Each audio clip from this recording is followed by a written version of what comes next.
His Excellency Benigno S. Aquino III, President, Republic of the Philippines. Thank you. Good evening. Please sit down. The Honorable Vice President Jejo Marbinay, members of the Cabinet, Lieutenant General Ricardo David, and the Major Service Commanders, Police Director General Raul Bacalso, fellow workers in government, ladies and gentlemen, magandang gabi po sa inyo lahat.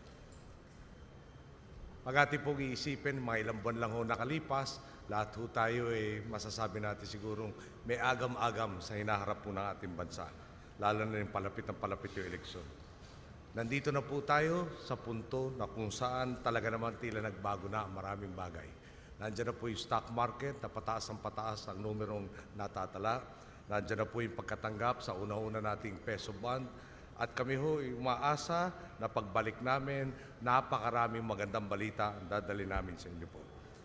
In line with the thrust of my administration to strengthen the engagement between the public and private sector, generate jobs and livelihood for our countrymen, and ultimately move the whole nation along the straight and righteous path towards economic progress, we have embarked on this journey to send one message to the world, and particularly to our biggest trading partners, the United States of America. The Philippines is open for business. We are committed to untangling cumbersome bureaucracy, empowering industries that hold great promise, especially those that will elevate the living conditions in rural areas, and rationalizing a regulatory system that for many years has been a disincentive to foreign investors. With the help of our people who are now exhibiting a newfound optimism founded on our pledge of professional, transparent governance, we can achieve our goals. This trip happens even before we reach the 100-day threshold of our administration. We are determined not to waste any time as we continue our nation's march towards equitable progress.